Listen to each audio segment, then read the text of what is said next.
ছি ছি ছি ছি ছি ছি, আমি মানে জাস্ট আমার লজ্জায় মাথা কাটা যাচ্ছে গোকু। লজ্জায় জাস্ট আমার মাথা কাটা যাচ্ছে। মানে তুমি তুমি ছি। আমি তোমাকে এত পড়াশোনা করাই, এত তোমার পিছনে খাটি, আর তুমি কি না মানে আমাকে কি, আমি যখন লিখতে দিলাম রচনা কাকে বলে, তুমি কি লিখলে? তুমি লিখলে মাই লাভ। তুমি হাসছো, ওই তুমি কোন সাহসে হাসছো আমি বুঝতে পারছি না।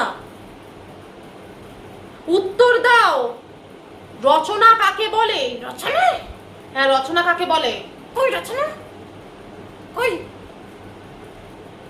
মানে আমি তোমার সাহস দেখে অবাক হয়ে যাচ্ছি। রচনা কই? রচনা? আরে বাবা, রচনা, রচনা মানে রচনা কয়, রচনা কিরম ভাবে লিখতে হয়, রচনা কাকে বলে, গরুর রচনা, এই সমস্ত কিছু আমি তোমাকে শেখাইনি। রচনাকে গরু বলো কেন? আমি রচনাকে গরু কেন বলতে যাবো? আমি গরুর রচনা বলছি, আমি রচনাকে গরু বলছি না। আরে রচনা তো আমার গার্লফ্রেন্ড। গোকু ওঠো, গোকু ওঠো, আমার মাথা গরম হয়ে রয়েছে, তুমি ওঠো।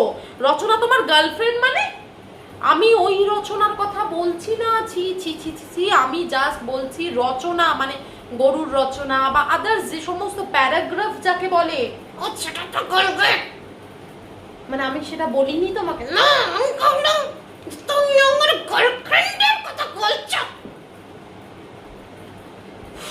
আমি তোমার গার্লফ্রেন্ডের কথা কেন বলতে যাবো? আমি তো রচনা শিখিয়েছি তোমাকে। আর ধর, ভালোই লাগে না দূর।